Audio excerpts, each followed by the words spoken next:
Yes, you have picked your mother. Yes, you have picked your father. Yes, you have picked your sisters. Yes, you have picked your brothers. You have picked your coworkers. You have picked all these people in your little soul group to reincarnate with, to learn lessons.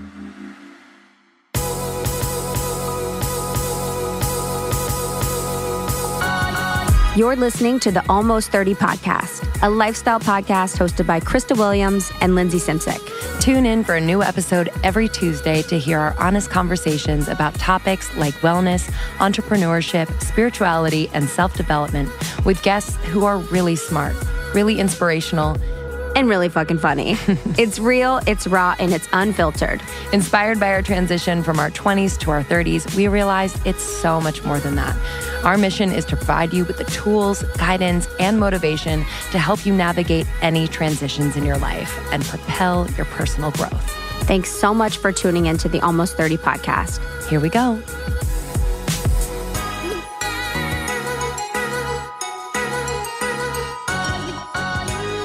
Coming to you live.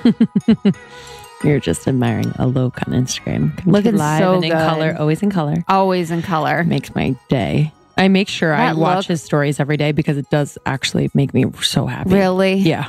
That's a good one. Mm-hmm.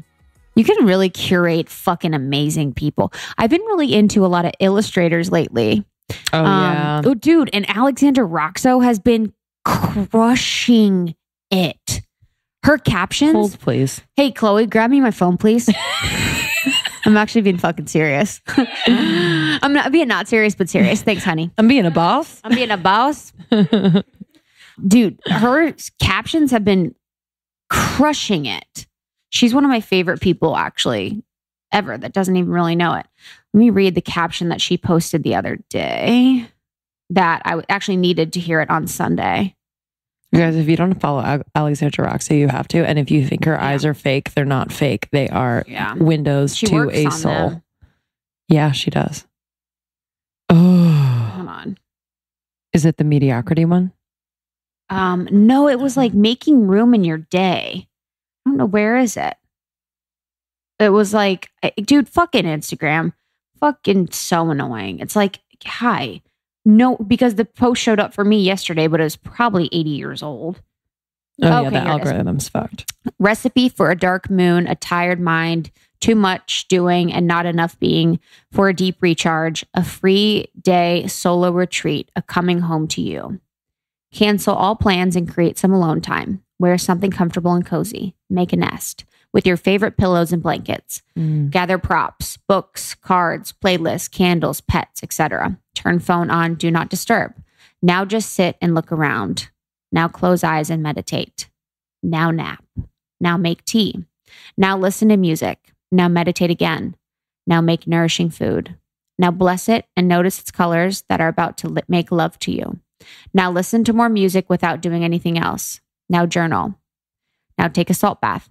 Listen, listen, listen. Voice note someone you love. Do dishes slowly as if it could enlighten you. Journal again. Now you're probably crying or laughing by now. This means it's working. You want to know if you're going in the right direction in life, where you should be putting energy or less, if this lover is right for you or this one, if you should move or not? Create space and listen. You may be surprised by what you hear, the deep messages that come to you. But when they come from the deepest parts of your post-meditation and calm moments, you know you can trust those messages. Took me a day of quiet and rest yesterday to reclaim a part of myself I was avoiding, and so I woke up feeling amazing. I have come home to me. Love her. It's beautiful. I love the do the dishes, let it enlighten you. Like doing that. Like the little things that we don't really think about, or maybe that we think are chores, and just like being so present doing it that it could perhaps enlighten you. And that, I love that. It's beautiful. Yeah, man. I mean, it's funny when I totally allow that to happen, and then there are days that I'm so resistant to it, and I'm wondering why. Mm-hmm. Like what that is. I don't know, man. You know? Mine's like, there's like an energy during the week. Justin calls it 9 to 5 pen. Because I'm during 9 to 5, I don't fuck around. Do not fuck around. There's no allowing of anything but doing.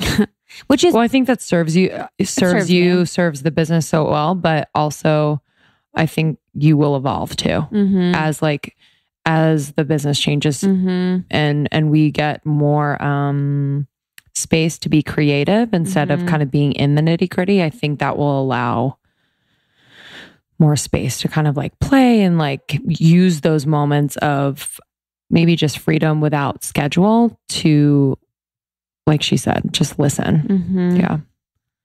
It's powerful. It's so powerful. She's ultimate goddess. I know. I mean, number one, freaking one, Alexandra Roxo. Follow her on Instagram. She's the best. How are you doing? Good. Yeah. I actually had to create space this weekend. Went to the park. I got surgery Friday. I had a lipoma on my back. It's like a fatty mass. It's Is it like tissue? Yeah. It's probably like this big. It's probably 2 inches long and 1 inch deep. Wow. And it's tissue. So it's just like a cell or like a fat cell that sits above the muscle underneath the skin that like has kind of gone rogue and starts to like multiply. Dude, the body's crazy. insane. I don't know why, if there's like a trauma, but it happens to a lot of people and you know, it can grow or it cannot. But where mine was like on my spine was like a little weird. So whatever. So I had surgery. So I had to kind of chill this weekend. I went to the park alone, which was nice. Yeah. How was that? It was amazing. I just sat in the park. I looked like People a fucking watched. crazy ass. Because I was just like dirty and messy. Justin's like, you smell. I'm like, I'm going on a walk with my smelly ass. Literally, he's like, you smell. And he's like, I'm telling you as a friend, but you smell. I'm like, I'm going to go on a walk. I just had surgery, dude. I literally was like, shut the fuck up. I just had surgery, dude. I feel like everyone who has surgery Smells. You just smell. Yeah. I just smell. Because you can't take a shower properly unless someone is going to bathe you. Literally. I'm like, I don't want that. And then we just So how did it feel to like kind of slow down or be forced to slow down a little bit? felt good. Yeah. But I felt guilty all weekend. It felt good. But then I just felt like, I was like, oh, I should be connecting with my friends. I haven't connected with my friends. What are my friends doing? I should be doing this with them. Like I had FOMO with that. I worked a lot, which was nice though, because I got to like do some stuff that I haven't been able to like do. So that was actually really nice. And then, yeah, it felt good. Yeah, it's hard. Yeah. You know, It's hard to do. yeah, it's hard. It's hard. Yeah. It was. But I'm glad you got to kind of. We're doing stuff to the apartment too, which was really nice. Oh, nice. So I just want to get that done. I don't know. It was like a good weekend, but also just like kind of a hard weekend. Well, also it's hard. You were put under. Mm-hmm. How did that It feel? feels like ass. You feel like you feel so foggy. I can imagine that like people told you what it's like to be put under and then you come out of it kind of anticipating that all of those things are going to happen or it's just kind of like a... You just feel mental sad too. for your body. You know, you're kind of like, oh, I'm sorry. You know, we're just got to do this and your body doesn't really know what's going on. And I have so many pain pills. I'm like, who wants to buy? I literally have so many. Oh, really? They just give them to you? Hydrocodone. Did you take it when you first came home? No, not at all.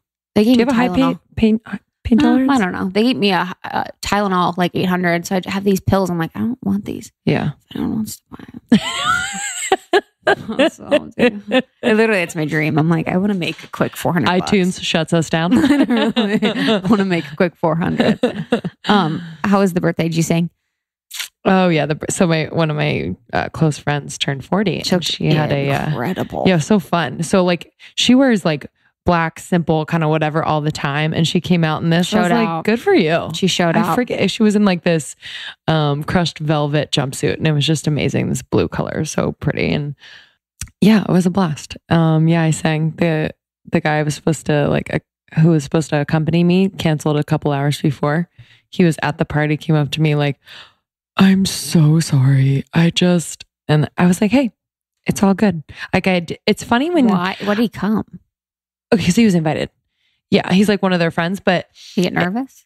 He got nervous and he's like, I just don't feel prepared. Meanwhile, we had rehearsed like 2 hours the day before also. And by the way, love him, love everyone. Everything was fine. But it's like, this is not about you. And it's actually not about me either.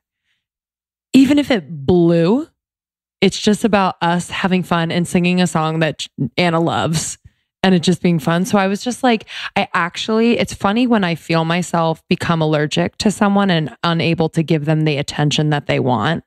Do you know what I mean? So I was just like, hey, it's all good. And I literally kind of just walked away. I was like, it's okay. I don't actually want to talk about it anymore.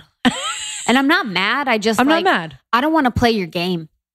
Yeah, exactly. You're great. You're so good. You're going to rock it. It's okay, but you're so good. I'm not going to do that. Yeah, it's a weird, it was, and for me, I was like, oh, I know. Because it's self-indulgent. I don't want to play that. It's totally self-indulgent. And it's also, I'm like, oh, how you do this one thing is probably how you do a lot of things in your life. And I just had no sympathy or compassion in that moment. So I was just like, sorry. I'm not here to play. No, I'm not here. Because I was like, now we're at the party. And like, I don't actually want to think about the fact that I don't have an accompaniment. Yeah. And then I'm going to sing a cappella in a little bit and whatever, but it's going to be fine. And what if you were like, okay, I can't do it either. Oh. What if? Literally. But Joni was like, oh, you don't have to do it. My friend, Anna's partner, Joni was like, oh, you don't have to do it anymore. Like, no worries if you don't want to. I was like, no, I'm fucking doing it.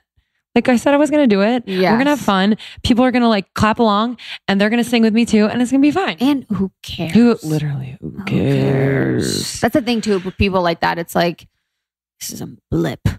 This is a moment in time. Blip in time. After this happens, no one's thinking about it again.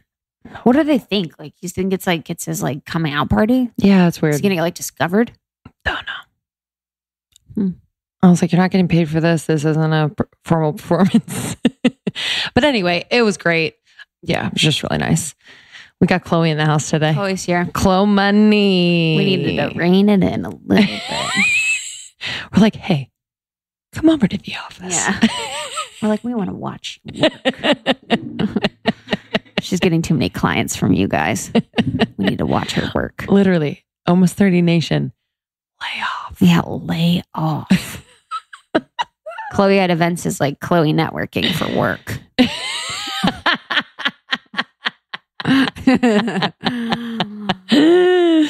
Oh man, I love you. We love you. I'm pumped about this episode. We have Tim Braun on. Damn, this is a good one today. So good. Yeah, this is crazy. This is a really fun one. He is such a doll. I keep thinking about that one story where he told about the woman. Which one? The red dress. Which one? Oh, that one. Oh, yeah. He's going to tell it on the pod. Something. Okay. I did an action that you guys can't see, but that would give it away. So like with Tim Braun, it was like when this situation happened spiritually and he's like, this is too much with the woman. Yeah, yeah. And he was like, I know we're trying not to give it away. I know, what? Like, this boundary. And then Santron had a very difficult childhood in life. And there was a time in his life when he was talking to God directly without ego and just saying like, right now, and this is enough. Like, this is all I can take. And I just think about that situation. Oh, wow. You know, and I guess you have to use that sparingly. I think people would probably cry wolf a lot. Maybe I would be one of those people, but it was an interesting thing to like think about that, having that communication with God. Like I'm at the point where I don't feel like I can take anymore. Yeah. You know? Yeah. So I've been seeing Tim Braun. He's a world-renowned medium, and I've been seeing him for about 3 years. I see him like once a year. He's just special. He's like different than anyone I've ever seen or sat with in a reading like this. And what I love about Tim is that like he's really helping people to deal with grief and loss. And both Krista and I went to Tim's office down in the OC in Southern California. And both of us have experienced loss in different capacities. And so we sat together and it was a funny reading. It was emotional. It was spot on. He talked about our relationship. We'll get into that in this interview. But yeah, I just think that's really special because I don't have the words to help someone. I don't always have the words to help someone dealing with profound loss. So I always think of Tim. Like, I'm like, because I don't want to freak people out, but I'm like, maybe you go see a medium, because honestly, it is just so comforting. And I always feel my loved ones in the room whenever they come through. And I always leave feeling just really open and revived and hopeful. And but anyway, he's really special, and his whole story is very interesting. So we're just happy to bring him to you. Yeah, he was really, really good. It was so interesting for me because I think I talked about it on the podcast, but I'm not sure about my grandma coming through on my mom's side, who we, never actually got along in my life. Oh yeah. And she waved a white flag of surrender. It was very sweet. And, now I just kind of like see our relationship totally differently. And now I kind of like call on her at certain times, and I can feel her with me. And I feel so grateful for that message, to kind of like flip the script on our relationship. I was so young and she was in a different situation and all these things. So it was like a really beautiful thing to kind of like heal a relationship with someone that has passed. Yeah, that was really beautiful. Really, and I could tell my mom about it. I could give my mother a message that was from her mother. And yeah, it was really, really special. And it didn't feel like, I guess sometimes with mediumship, I always wonder, like, is this going to just try and continue a conversation? Like, I could imagine that, and Tim talked about this, that you would go repeatedly because it's kind of like you want that line. Connection. You want that connection. You're like, I miss this person and you're my connection to that person. So I'm going to keep going to you repeatedly because I really miss this person and you're the only chance I get to talk to this person. So I was like always thinking about that when I went to them. And it was like interesting with that because I didn't expect her to come. I didn't expect that, but it felt like a really good closure piece. And now I feel like I have an ability to communicate with her on my own. Who knows if I don't know how much I have that ability, but like just even feeling like I can try, and I can sometimes be like, hey, if you're here, like, I'm so glad you're here. I'm so thankful that we're together. And I'm, so it was just like really nice to have it as like a jumping off point for me for that. Totally. Yeah. It was really nice. Then you had your same dude come through. Oh yeah. Yeah. So I don't know if we discussed it either in the interview, but yeah, one of my friends from college, he passed away suddenly a few years ago, and he's come through 2 years in a row. And the first year, I didn't quite know who it was. I was kind of confused because he and I were kind of close. Anytime we saw each other, it was as if, I was one of his close friends. He's just that type of person. And so he came through this time with Krista in the room, and it was very funny because it was spot on, and he was like showing off his muscular thighs and his nice legs because he was a hockey player. But he said in the reading, he said, I want to help you. Like, you don't know, but I know I probably didn't make as a profound impact on you, but you made a profound impact on me, and I want to help you. So please ask for my help. And I was like, oh, that is so interesting. And I never would have thought that. We were just always so nice and warm to each other, but I didn't really think anything beyond that. And he's like, can you please take this, recording or, whatever this is, maybe a memory, if you can pass along verbally to people that you know are still grieving over my passing. And I did. I passed it along to a handful of his friends, and they were really grateful. And what's so nice is that on the other side, they are their best form. So if you can imagine anyone that's passed in your life at their healthiest, most vibrant, funny, alive, that is how they are on the other side. So it's always really beautiful when they come through, because if they were funny, they're going to be funny. If they were a troublemaker, they might cause a little trouble. Like it's very sweet. So yeah, my cousin came through. Oh yeah. He had cystic fibrosis. So he was, handicapped for most of his life. He recently passed very suddenly, unexpectedly. He was 8 years old, which is where, what period are you even at in your life right then? It's like, what are you even, it's like, you're not even at any period that like even, it's crazy. Exactly. So, in the reading, he came through and he was like running around, and, he had like a very able, healthy, it was so healthy body. sweet. It was so sweet. And Tim was like, so I'm not going to give him attention right now because he wants me to give him attention, and I need him to settle down. Yeah. He's like running around. He's like so excited, like all of these things. And he needed to learn patience, was something that Tim was saying. Also too, how Tim said that he's helping me with my move. And I told Justin, I was like, Ross is helping me with my move. Isn't that hilarious? And Justin like was dying. He's like, that's so funny. But now I understand, because in my new apartment, I had to like do a little energy work with, the new space. So it was like, he was helpful with that. I forgot he said that. Isn't that sweet? I was like, I didn't get it. I'm like, how are you helping me move? And now I get it. Wow. Yeah. Because there was that's so sweet. So sweet. So excited for you to listen to this. Guys. This is the best. The best. Join our secret Facebook group if you haven't already. We have kind of rounded out our domestic tour for 2018, but get ready for the new year. We will be in Vancouver in December, which we're really, really excited about. So excited. So check out our website for that. We have 2 events in Vancouver. So go to almost30podcast.com/tour to check out our Vancouver dates. Those are going to be awesome. And then I wanted to read the review of the week. Yes. So sweet. This is from Aviv 13 from the US of A. 5 stars, an enriching podcast. Almost 30 has been such a game changer for me. I love the content, interviews, sponsors, etc. Krista and Lindsey are so relatable and genuine, and they actively strive to keep an open mindset and a true desire to learn about new topics and others' points of view, whether or not they agree with them. The Almost 30 Podcast Facebook group has been such an amazing community of information-seeking, intelligent women that are kind and loving. I am so thankful to have found this podcast. Keep up the life-changing work, ladies.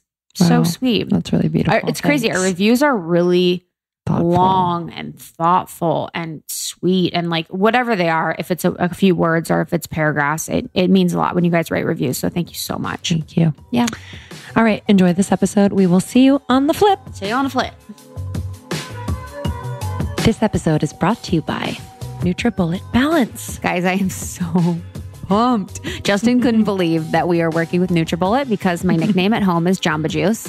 I am, much to his dismay, I am blending things up at 6 a.m. I am blending things up in the evening.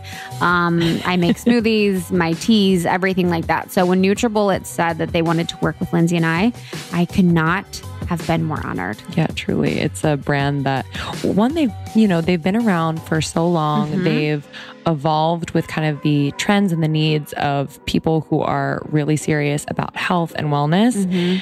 I'm just obsessed with this brand. I am too. And then we've been working with them. So before I had the regular NutriBullet and I loved it, I've had it for years and years. And so I was really thankful that they sent us the Balance because I have a tendency to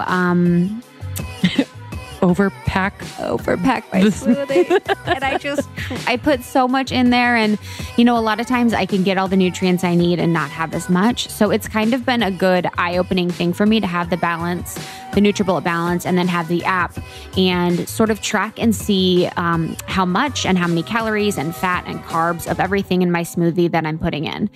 So I'm not being hard and fast with anything, but it does really help me understand my nutritional macros and, whatever I'm having for my breakfast so that I can kind of take that into consideration for the rest of the day. Yeah, it's so great. And it's not intimidating. I'll be honest, sometimes when brands say they've made things more high tech, I get nervous. This is so user friendly, not intimidating at all. It's kind of fun. It makes the smoothie making, or if you're making soups or dressings, whatever you're making, really, really fun. So they've collaborated with nutritionists, dietitians, app developers, and just created this really fun experience. And you can customize it to fit your own needs, and you will just enjoy it. It's like one of those things where you're like, oh, this is actually fun. They have tons of recipes and smoothie types. Like you can be like, I want low sugar, or I'm diabetic, I'm vegan, I need high protein. So on the app, you have the ability to get all these amazing recipes tailored to whatever your diet needs are. Yeah. And so with the help of Bluetooth technology and the Smart Nutrition sensor, it's able to actually tell you the calories, protein, carbs, fat, and sugar intake based on the ingredient volume in the actual container of the NutriBullet Balance. So it's really exciting technology, making your life easier. The more you know, I think it's just really powerful to have that information as you nourish your body. So for our listeners, we're really, really excited. We get to offer you 25% off if you use the code almost30 at checkout. So you can go to nutribulletbalance.com and use our code almost30 for 25% off. So that's NUTRI bulletbalance.com. Code is almost30 for 25% off. This episode is also brought to you by You Willow Warrior, this is the underwear that celebrates a woman's body. It is so comfortable. I know you just got yours. Like the problem is that I'll admit, and I'm sure, please raise your hand if you're one of these people. I have 57 pairs of underwear. I wear 4 of them. My underwear drawer is real ratchet. It's real bad. Yeah, I don't know what it is. It's like, well, first of all, I just haven't upgraded. I've grown up and my underwear hasn't. And so that's why this underwear brand is perfect, because it's quality. It's for my adult body. It's for like only having a few pieces that are really nice and that I can wear all the time, that I feel really, really good in. And it's made to naturally fit your curves. So a lot of underwear. So for most of our lives, we've worn underwear that satisfies other people. Like I was always thinking, like my early 20s me, always thinking of someone else when I was buying underwear. What is he gonna think? I know. Like, thong hanging out 24/7. You know? So this underwear does not pull in. So you're not getting underwear lines. It is seamless. It is beautiful. It is made with lightweight moisture wicking fabric to keep you cool and dry all day long. This underwear is beautiful and so well made. And there's not a seam down the center crotch, which a lot of underwear has. So that creates that weird camel toe. The seams are on the side, and even the inseam is really, really small. So you're not actually feeling the seam. I'm obsessed with this brand. And I actually just got their VIP, the very important panty. It's the thong. And it works with literally every outfit. It feels like I have nothing on. Yeah, I love that it's seamless. Oh my God. That's been the best part, is that it's So super good. seamless. And it just feels like silk on my body. Like it feels like I'm wearing nothing, but also feels like it's hugging me at the same time. Totally. So for our listeners, Whoop, whoop. So for our listeners, you can visit uwillawarrior.com/almost30. That's UWILA warrior.com/almost30 and use the code almost30 for 10% off your first order.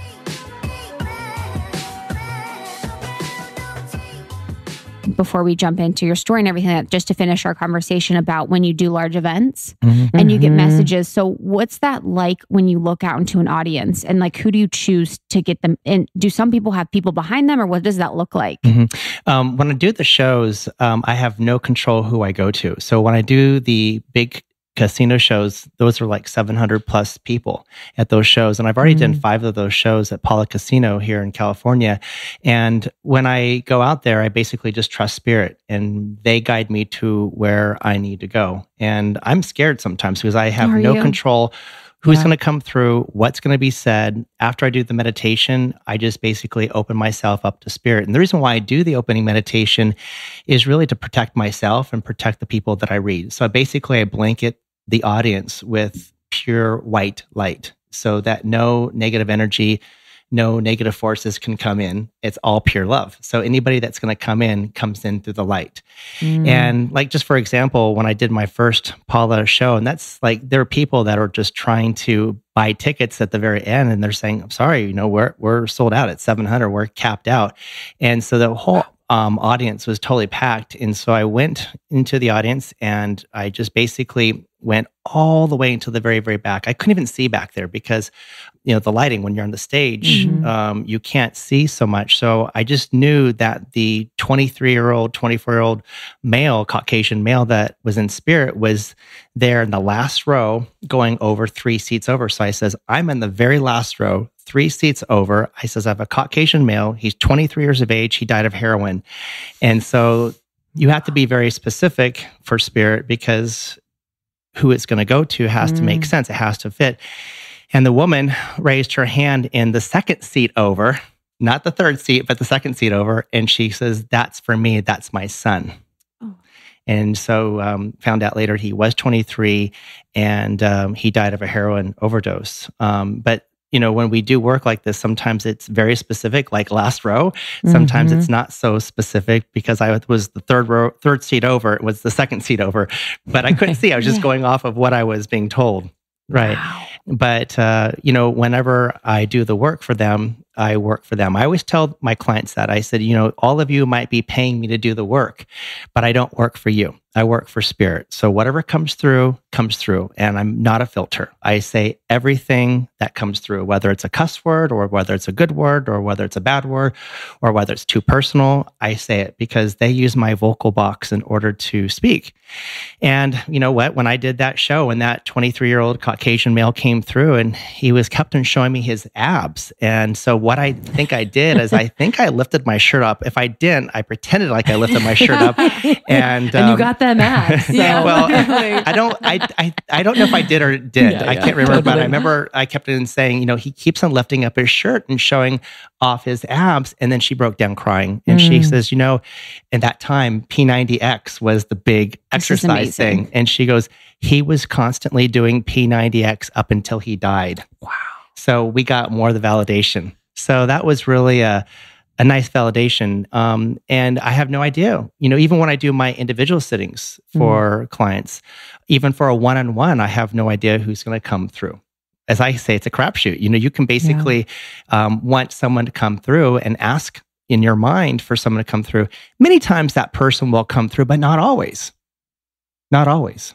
And what would be the reason that they wouldn't?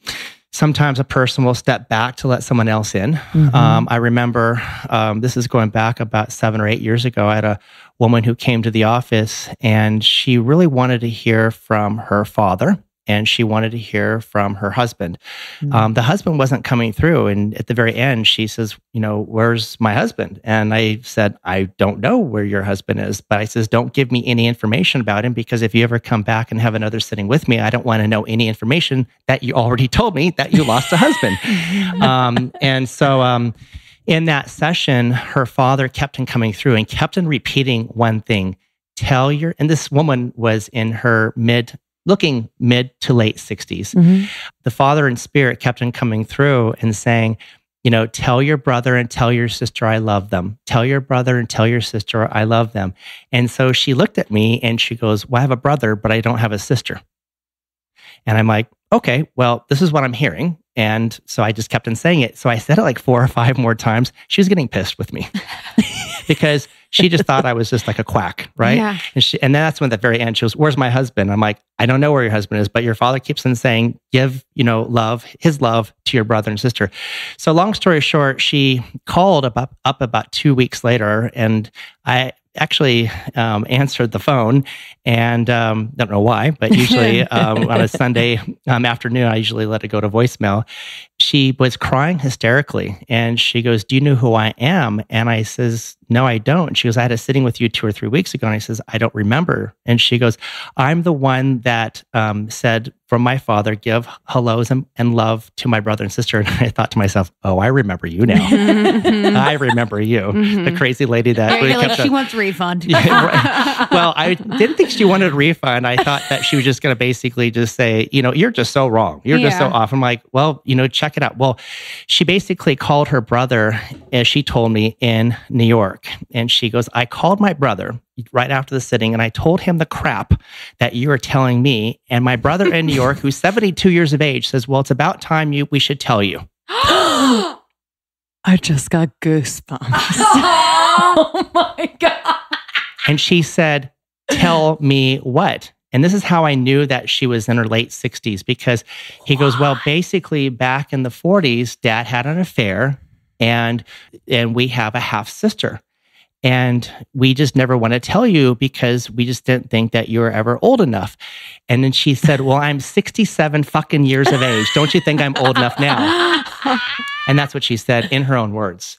Wow. And so that woman really became a client for life. She referred a lot of people to me, which was nice of her. But, you know, whenever I do my work, I have to trust. And, you know, I am so ethical and so honest for the work that I do. And when she said at the very end, you know, where's my husband? You know, sure, if I was a shyster, I could say, oh, yeah, there he is. He's giving you a kiss on the cheek. You know, but the thing is that, you know what, if I play that game, it's called karma. And when I pass over, the Spirit's going to say, so you took those people's money and you lied to them. Okay. And I don't want to play that game. You know what? So God giveth, God taketh. And that's for anything. And I always stay humble about everything. You know, we can have ego. That's great. But as long as it's healthy ego. And I always say, God giveth, God taketh. So we always have to stay within our own humbleness as far as whether we're an athlete or an actress or a sportscaster or even a medium. We do our work and we do our work 110% as best we can. There is no difference for me to you to. And what I mean by that is like you do this podcast and you do it with intention and you put your 110% into it. There's no difference between you and me. There's no difference to us than a school teacher who basically gives his or her 110% effort. There's no difference to a mother or a janitor at the high school who gives 110%. You know what? It's our jobs that we're supposed to be doing here on this planet. And it doesn't matter what we do as long as we do it 110% as best as we possibly can. And for that being said, it doesn't matter what you do as long as you do it with intention, integrity, and honesty. And so when I do my work with that, and she was basically saying, where's my husband? I'm like, I don't know. Yeah. But, your father basically keeps on saying this. So long story short, again, just so I know you guys have a lot of questions asked me, she reached out to that half-sister and now they're in communication, So that's a nice thing too, So, it's a really, every sitting is very, very different. What a gift. Yeah. Ours was so good. Oh, so good. Yeah, we'll get into that. I would love for you to introduce yourself to our listeners, who you are. And then also, I know that it was from a very young age that you've realized this gift. So I'd love to go back there and kind of see the trajectory of to where you are now. Well, my name's Tim Braun, and you can find me at Tim Braun Medium on Instagram if you ever want to connect with me there. I've been doing this work for about 21, 22 years now. I've done over 15,000 individual one-on-one sittings in about 12 countries. And people say, how do you know that you've done 15,000? Do you have like a little ticker taper in your desk there? I'm like, no, but I've been doing this work for 21 years. I do 6 sittings a day, 4 days a week. So do the numbers. And so ever since I started, I've always been booked up. And I love my work. I'm a Capricorn. I'm a workaholic, and I just loved what I do. But I started when I was in my mid-20s, early to mid-20s was when I started doing my very first sitting. And for me, it all started back when I was about 6 or 7 years of age. And it was a very hard time because when I was about 6 or 7 years of age, my brother, who was and is 18 years older than myself, was diagnosed with schizophrenia.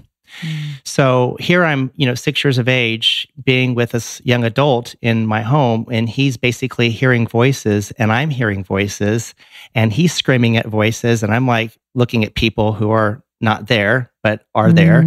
So I really thought, you guys, that for many, many years, I was losing my mind.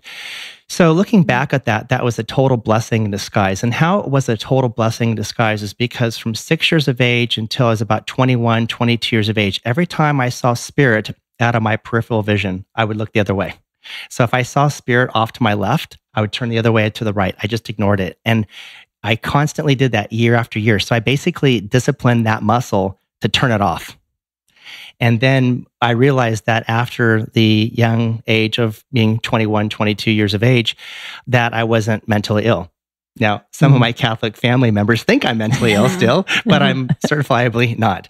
I come from a very, very Catholic family, and I always, make fun of that because, both my parents are ministers for the Catholic Church. Wow. So, with them both being kind of high up in the hierarchy in the Catholic Church, I always, tell my large audiences, I said, especially for those who are Jewish out there, I say, you guys invented the guilt when we just perfected it, and it's just really the truth because that's what it is. But, it all started for me when I was in Hawaii. I gave my very first sitting in Hawaii, and I was with a friend out there, and he grew up there. So we went back there and we had dinner with one of his friends who was a firefighter for the Honolulu Fire Department. And so how Spirit arranged where he sat at the dinner table, the firefighter, the Portuguese firefighter, sat right next to me, and the table is kind of elongated where, my friend and the man's wife and his 2 kids sat at the other end. So I kept on hearing this voice. I'm like, okay, this is crazy, because the same voice I heard when I was 6 years of age. And I know that when I was in my early 20s, I allowed myself to start being receptive to it again, because I knew that I wasn't losing my mind, because getting schizophrenia after 21 years of age is next to impossible. So I kept on hearing 2 things. And I said, I just have to tell you something. And he goes, in his very tough Hawaiian look, firefighter. And he basically says, yeah, what is it? And I said, well, I keep on hearing this woman's voice. And I says, I know it's a mother. And I said, she keeps on saying, tell you to start grieving over her passing and to start joking around with her again. And that's all I said. And I said, the only reason I'm saying this to you is because if I do, I know the voice will stop speaking to me. Once I said that, this man just broke down crying. And it was so hard for him to cry, because when his children and his wife looked at him crying, it was a little bit embarrassing for them in a way, because they'd never seen this man ever shed a tear in his life. So they basically started getting a little bit of a huddle of a conversation. They didn't want to take part in it, because they just want to let him grieve. And he just looked at me and he said, my mother just died 3 months ago. And he goes, I'm the youngest of the 4 Hawaiian children. I was the only one that joked with her. He goes, everybody else was afraid of her. She was a tough woman, but I was the only one that joked with her. And at the funeral, everybody else cried except me. And I haven't cried until this very day. So that was my very first sitting. And that was in a restaurant in Kailua, Oahu. And that was going back in the late 1990s. So, fast forward, here I am with you. Wow. Oh my gosh. Here you are at the peak. So were you ever in any other jobs or anything like that where you were like trying to fit into a normal mold? Yeah. I don't know why, but I always want to be a talk show host. You kill it. Oh my God, you so could. I always want to be a talk show host. And so I remember, I begged and prayed doing these manifestations, right after college. I went to USC here in Southern California. And I remember after I graduated here, I thought that, all the production companies were going to come, knocking at my door. Wrong. I had to go knocking at everybody else's door. So I kept on praying, and I kept on doing these manifestations where I'd pull up in front of Paramount Pictures. And I did it for like 6 weeks. And I did it for every single day. And I would read this manifestation list. I give thanks for the perfect job at Paramount. And I kept on, I did this little thing. Well, 6 weeks later, I found myself working at Paramount on a show there. And then I was there for about maybe 3 or 4 months. And I'm like, I can't stand it here. And so I would say that same manifestation. I give thanks for the perfect job outside the gates at Paramount. And I kept on doing that for about 6 weeks. But when I started at the talk show that I was working at that time, people knew that I had the gift, and it was kind of like a word of mouth thing. And so different people would come up to me and they say, "Hey, what do you see? What do you see?" And I'm like, "Well, it's not really the best time." "Oh, come on. What do you see? What do you see?" And I'm like, "Okay, well, this is what I see," and blah, blah, blah, blah, blah, blah. And all of a sudden, these people would just start crying. And every sitting is usually pretty emotional. And then all of a sudden the red buzzard light would go beep, beep, beep. The show was starting and we're alive again. These people are these production assistants. Thank God. These producers are like crying. And I'm saying thank God, because it's like I'm done. But I'm like, this is not fair to them, because they're going back on air and they're like wiping off tears. So for 6 weeks praying to get away from the Paramount gates, I landed with another friend who had a healing center at that time. And I started doing my sittings in Torrance. And it was just word of mouth, and it just flourished from there. Whoa. So 6 weeks at that job. Do you ever... No, the job was for a few months at Paramount Pictures. But for 6 weeks at the end of that job, I was manifesting outside. You're like praying. Do you ever feel like it's frustrating? Like, do you ever get annoyed? Like if you met someone, you're like, "I'm a medium," and they're like, "What do you see?" Does that get annoying, or what do you feel about that? Usually when people say, "What do you do for a living?" it depends on what mood I'm in. Same. So the thing is that if I'm like in a because listen, I remember Julia Roberts, the actress. She said one time, she goes, "When I do my movies, I give 120% of myself, and I give myself, when I'm not working, let me have my downtime." And I remember that. I always remember her saying that. She said that many years ago. And I'm like, gosh, I totally get this. When I do my work, when I do my shows, when I do my individual sittings, I give 110% of myself. I just want to have my downtime. So when I have my downtime, if I'm in the mood to talk about, the work that I do, I'll say, oh, I'm a medium. And if I'm not, then I'll say, oh, I like to play around in real estate. That's a good one. Which is true. Because, I have a 4-unit apartment building that I own, and, I manage it myself. And so it's not a lie. Love it. Now we know. Yeah. And now you all know. Yeah. Okay. So I would love to kind of dig in, and for those who are very familiar with mediumship and, being a conduit between the spirit world and the physical world, and those who aren't, can you start by explaining the difference between kind of this physical body and the spiritual body, and what happens when you do pass over? Sure. Well, first of all, for the work that I do, I'm a medium. Mm-hmm. I don't advertise myself as a psychic. Mm-hmm. However, all mediums like myself are psychic, but not all psychics are mediums. So if you ever go to a psychic and you want to have mediumship, that's not going to happen many times or most of the time. But if you go to a medium and you want some psychic things to come through, you can ask that medium, and many times it will, because all mediums are psychic. But I don't advertise myself as a psychic. Mm-hmm. I always tell my clients, whenever I do this work, I basically do a 2-minute guided meditation, kind of like what I did with you. And mm-hmm. I've done that for every sitting. I've done that for you guys. I've done that for celebrities. I've done that for heads of state. I mean, anybody that you can think that has ever come to see me has come to see me. And if someone told me when I was about 9 or 10 years of age that, heads of state, attorneys, top politicians, big time mm-hmm. actors and actresses would be, flying in and driving to come see you, I'd say, what drug are you on? Because that's never going to happen. But it's true. And, the people that come to see me, you would think that they don't. And the people that you think would come to see me, they don't. I hope I said that right. So, yes, as far as sometimes like the hippies with the little crystals on their forehead, and they don't come to see me, but many times it's the attorneys and these suits that come in, and these different people that are very professional. So,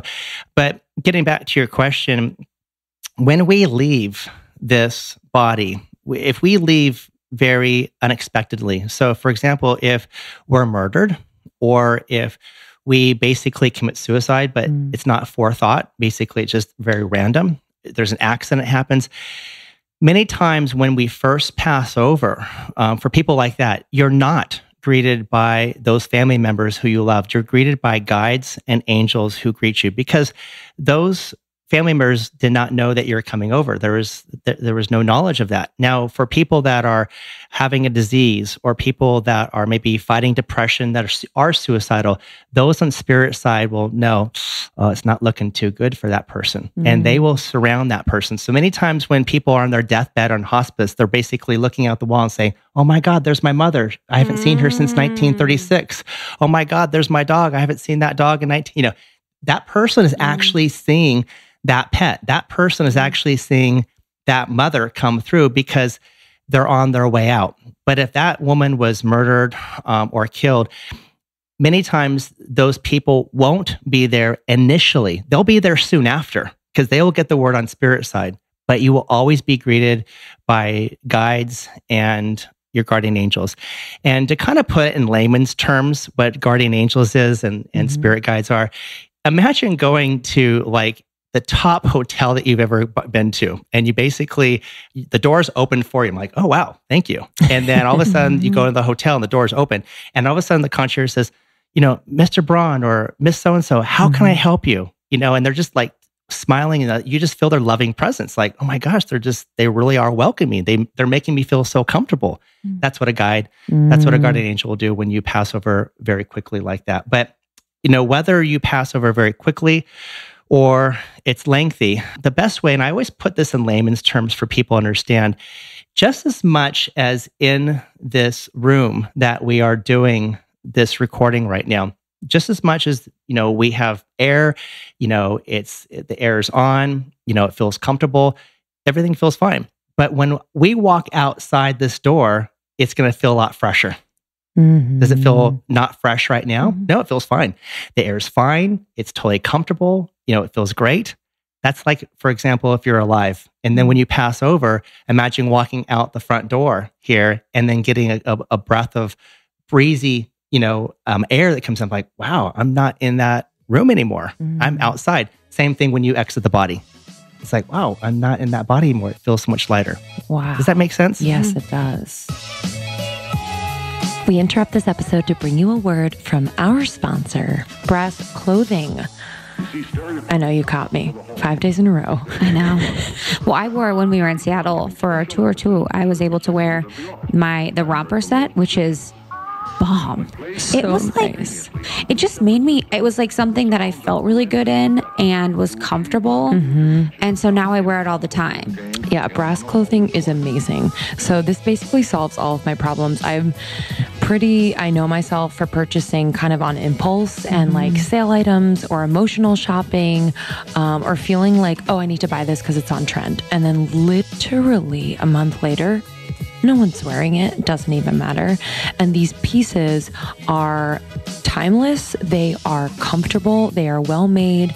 And they're fashionable, like will always be. And it's kind of my style anyway. It speaks to me. And I'm like loving the staples in my closet. So actually right now I love this raglan sweater. It has like these kind of sheer sleeves and it's black, obviously. That's very you. Yeah. I like Brass because I know when we connected with Katie, the founder, it really spoke to me when she was talking about feeling like she didn't know what to wear to work. And I worked in the corporate world for 8 or so years. And I always remember that. It was like, I would have my weekend clothes and then I would have these clothes that I never felt good in. I never felt like I wanted to wear. And I just really wanted something basic for every day that I needed to be at the office or meetings or stuff like that. So Brass is like the perfect, comfortable, super cute, little dressed up. You can dress it down. It's quality and you could wear it all the time. So love Brass, love Katie, love the team, and just really excited to partner with them and for us to get some cute clothes. Totally. And a lot of our listeners are starting new jobs and we get those questions a lot. We're like, where should we buy clothes for these new jobs? Yeah, it's like something that's like functional and cute and streamlined. You could just walk into your closet and be like, okay, done. And that be the least like stress in your day. Yep. So we're really excited for our listeners. You can go to brassclothing.com, BRASS clothing.com, and you can use our code almost30 for 15% off your order. I think you girls are going to love this. So brassclothing.com, use our code almost30 for 15% off and show us what you got. Tag us. We want to see it. This episode is also brought to you by HoneyBook. Oh man, you guys, when Lindsey and I made Almost 30 the real deal business, I actually put out some feelers to my Instagram people and asked what entrepreneurs and creatives use to organize their business and to stay on top of everything, all the invoicing, basically how they manage their clients and customers. There was a resounding answer from all of those people. They love HoneyBook. So we've been using HoneyBook with Almost 30 to help us manage our invoicing, help us stay on top of things with clients, and really just have a one-stop shop for seeing what's going on with the business for everyone to look at and keep track of. Yeah, it just streamlines everything. And it also just makes you look really professional. Yep. Kind of helps you to walk that walk before you feel like you're even ready. So if you're a photographer, designer, event professional, and any other solopreneurs, you can save hundreds of hours, if not thousands, which I feel like we have. So for a limited time, Almost 30 listeners can get 50% off the first year of HoneyBook with promo code almost30. HoneyBook membership includes unlimited access to all features at one low monthly price. So you can go to honeybook.com and use our code almost30 to get started. So that's honeybook.com, promo code almost30 to get 50% off the first year of HoneyBook.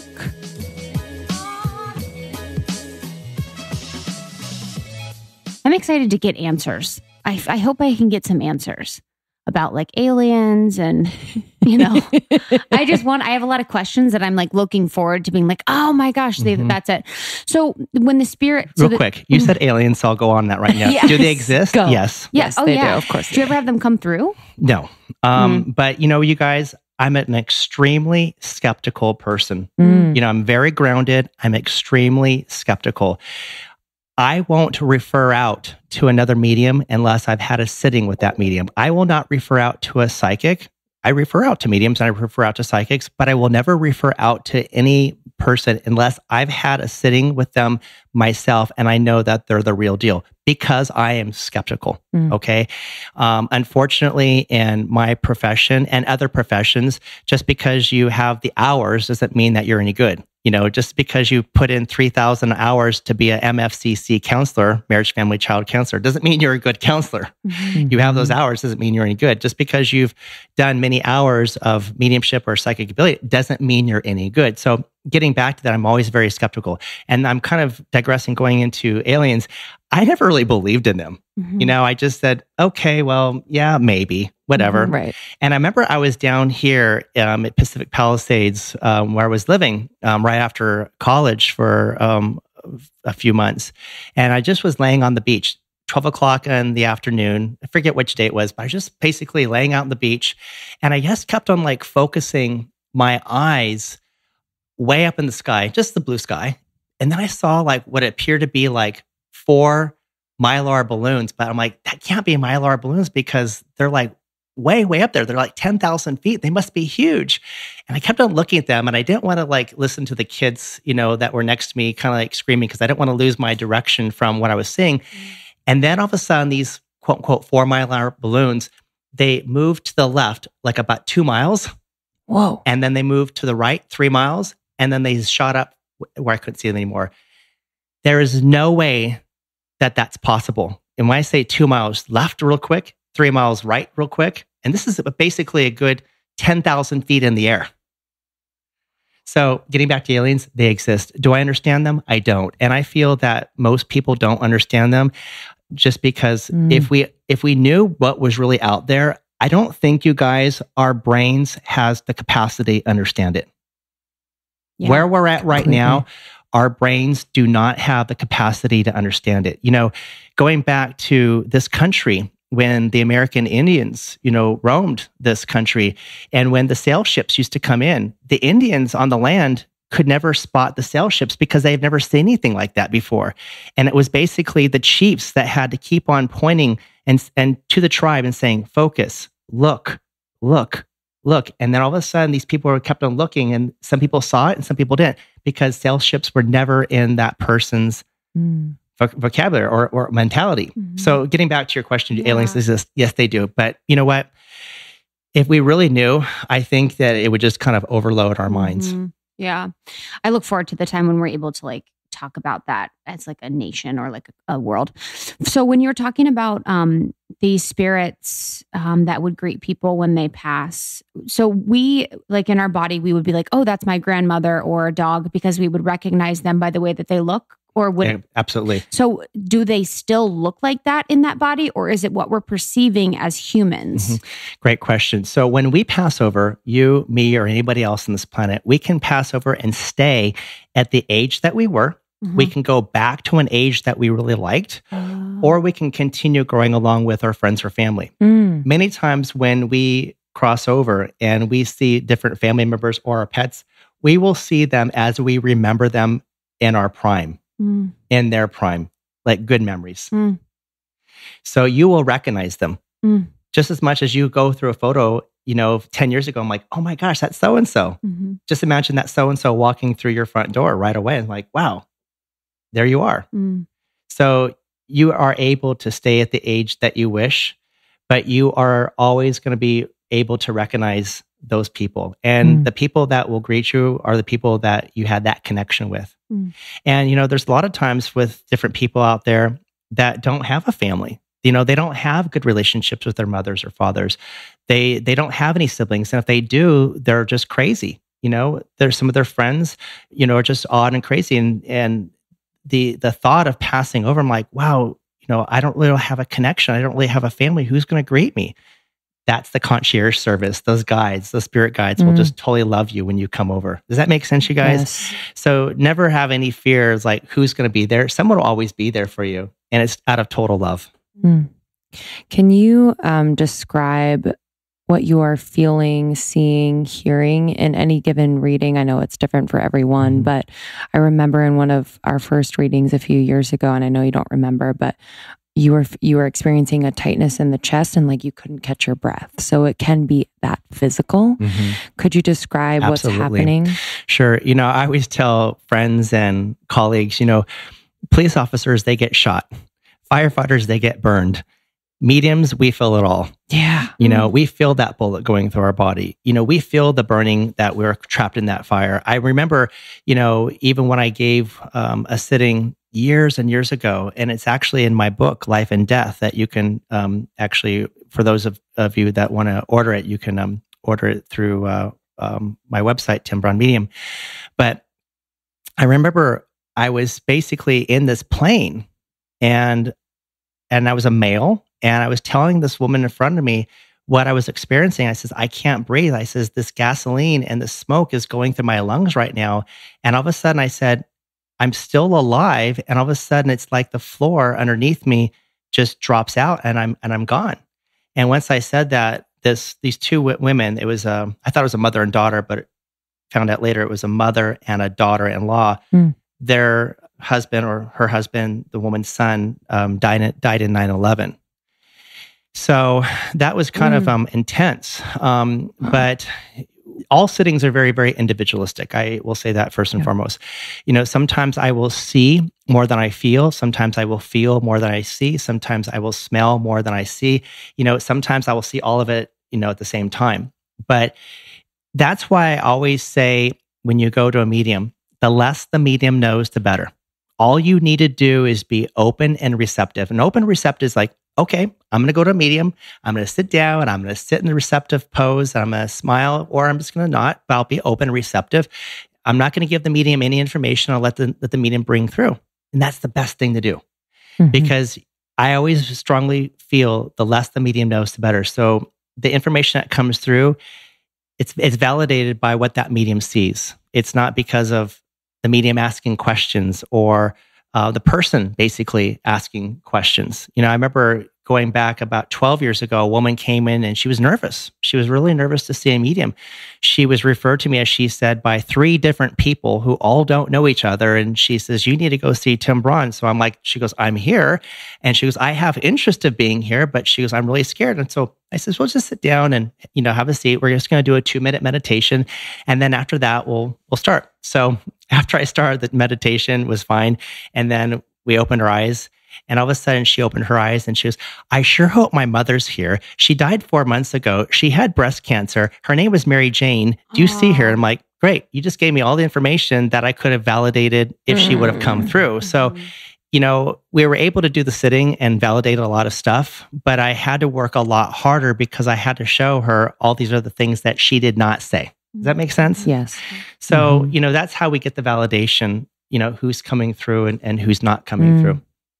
A lot of our listeners have experienced grief and loss. We had some recently that wrote in we have a private Facebook group.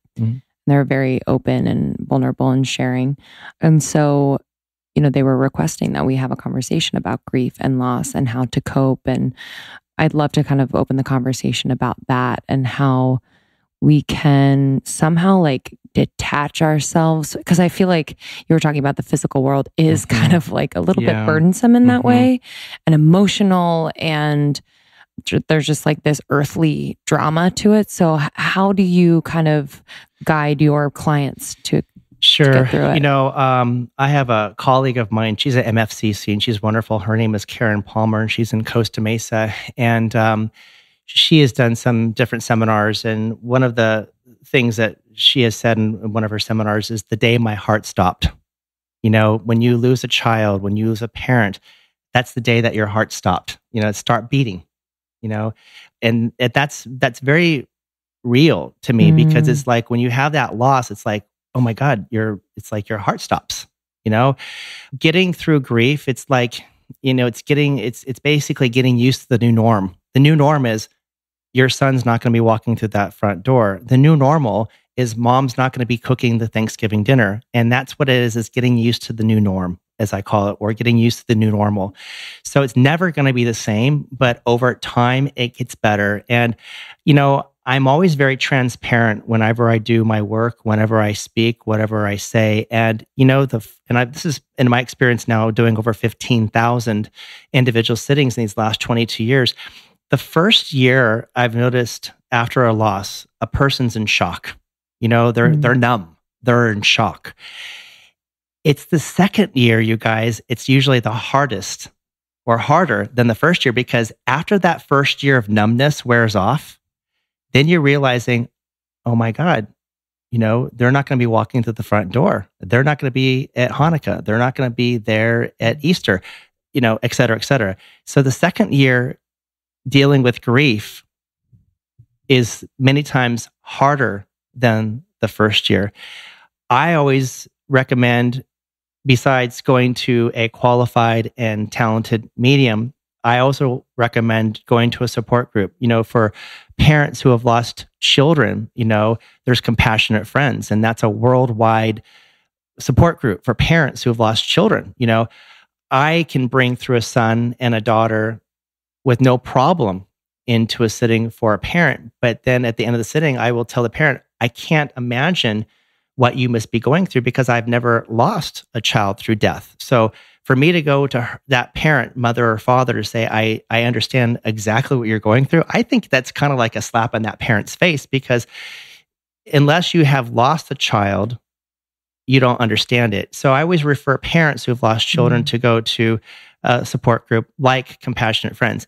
For those who have been affected by suicide, I encourage those clients reach out to a support group that deals with suicide, that just deals with that in itself. And there's other different support groups and grief groups that you can go to. I've noticed that there's a lot of local hospitals that have it too, but that's always a good avenue. And, as far as Compassionate Friends, as also going to other support groups, but I've seen some clients of mine that have gone to one chapter of Compassionate Friends, and they got back to me and they says, I really didn't feel so comfortable there. And I says, okay, I get that. I says, would you be interested in maybe trying another chapter? Maybe driving outside your zone, your city. And they said, yes. And so we researched and Googled and found another Compassionate Friends outside. And then they got back to me and says, oh my God, I love it. It's kind of like, I remember growing up as a Catholic in the church, some of those priests are so boring. Totally. Literally, I was changing churches every other week with my mom. It's just so boring. It's like, I remember sometimes we would drive like an extra 30 minutes because, we did it because the priest was like, he would speed up that mass so fast that we'd be out there in like 35 minutes. I think that's really why we did it. But we actually liked the crowd and the people. But the thing is that you got to go where you get that healing. Now, not everybody needs a support group. Not everybody needs a medium. People deal with grief in their own way. I'm just using mediumship as an example, as an avenue. Compassionate Friends, if you've lost a son or daughter, or a support group like that. But for some people, those two might not be even the best thing. So maybe reading, different authors have done different books on grief. Maybe read a book. Sometimes it's maybe having alone time. But again, everybody processes it different. So what could they, if someone had a loss and they were to have a reading, what is like a common thread from the messages of those people? It's different from person to person. Yeah. Sometimes it gives complete validation about what happened that people had questions with. For example, one woman came to see me, and apparently it was her son who came through, and he basically was murdered, and she thought it was suicide. So she was able to do some digging and found out that, yes, it was murder, even though that the autopsy and the coroner basically said it was suicide. And so sometimes you'll get closure that way. Other times it's just the person coming through and really showing off their personality, where the person who's the sitter in front of me says, oh my God, that's that person. You've hit that personality right on.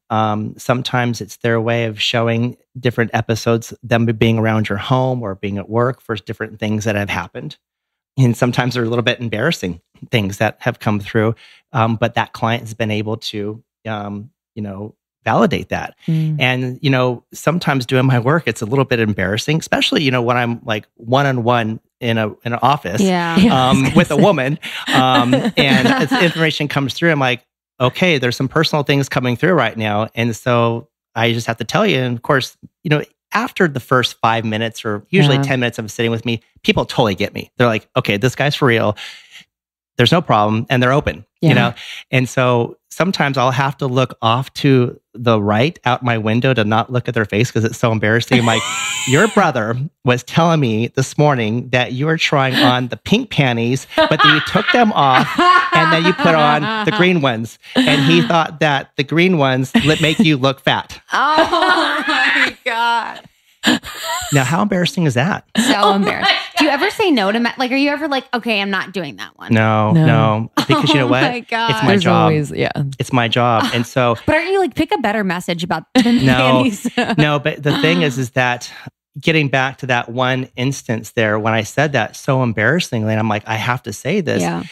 That woman, has been a client for life now because, she said that was so real because yes, that happened. And she goes, I have no idea why I was thinking of my brother when I was putting my panties. But she goes, but if he was here, he would have said, don't do the gray ones. You're going to look fat.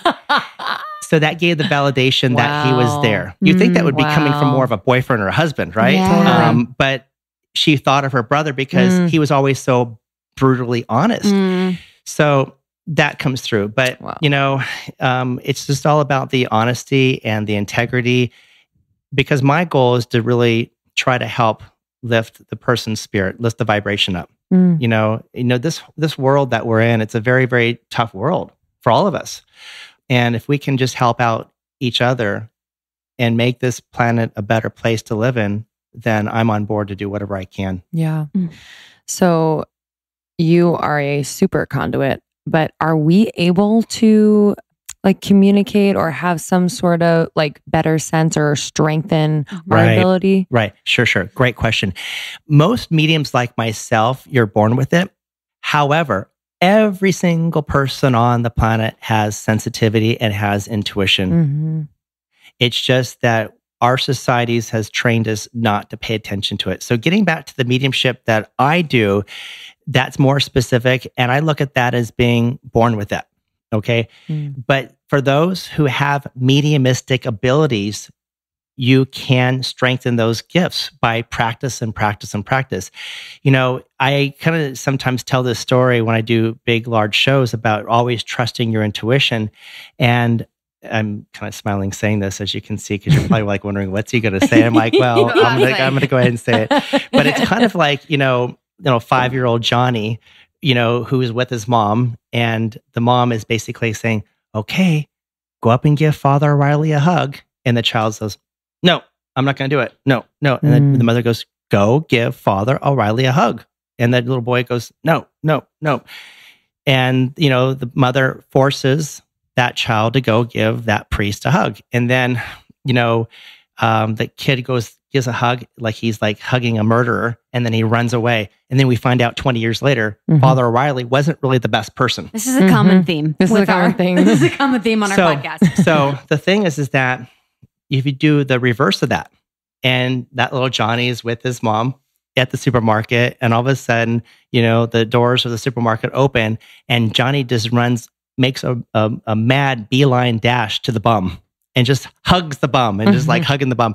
The mother is freaking out. She like grabs the hand, pulls him away. What do you think you're doing? And if you look at it, that bum was really actually a good person, just fell on hard times.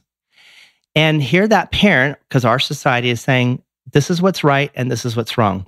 So if you always pay attention to your intuition, always, it will never let you down. Yeah. Never. It's just our societies, unfortunately, condition us. This is what's right and this is what's wrong. This is what's good. This is what's not good. We interrupt this episode to bring you a word from our sponsor, Simple Contacts. I am the worst when it comes to making appointments to have my eyes checked, to update my prescription for my contacts. It's across the board for me. So I really, really appreciate a company like Simple Contacts who is making this task pretty easy for me. So here's how it works. Using your phone or computer, you can take the Simple Contacts vision test in literally 5 minutes. It took me maybe 4.5, from anywhere, your couch, your office, the airport, it doesn't really matter. And then a real doctor reviews your test within 24 hours and writes you a new prescription. And then that's it. A fresh supply of your brand of contact lenses is on its way to your door. So there's no appointments, no more waiting rooms, and no more overpaying. Simple Contacts brings the doctor's office to wherever you are and wherever you need. And if you have an unexpired prescription, you just have to upload a photo of it or your doctor's info, and then you order your lenses in minutes. It's literally too easy. I don't really know how else to explain it. Just cuts the time more than in half, and they do all of the hard work for you. So for our listeners, you can get $20 off at simplecontacts.com/almost, or you can just enter code almost at checkout. So that's $20 off, simplecontacts.com/almost, or you can enter our code almost, ALMOST. You can just save time, save money, and honestly just save yourself the headache of going to the doctor. So simplecontacts.com/almost, or you can use our code almost for $20 off. And I just want to mention that this is not a replacement for your periodic full eye health exam. You still need those occasionally, but it is the most convenient way to renew a prescription and reorder your contacts if your vision hasn't changed. So enjoy simplecontacts.com/almost. Love ya. This episode is also brought to you by Moellons, our go-to conscious CBD brand. Everyone asks us, they're like, Are you taking CBD? What are your thoughts? And I actually didn't think it worked until I started to take Moellons. So I've been using it just at night when I kind of need to relax. I've had a long day. My mind is going and I don't want to be anymore. And it's really helped me to unwind and just kind of chill out. I am obsessed with the Lit from Within right now. Yeah. So not only does it have CBD and very low levels of THC, so it's like less than 0.3%, but it also has coconut oil, avocado oil, pumpkin seed oil, and hemp extract. So I am putting this, in my teas.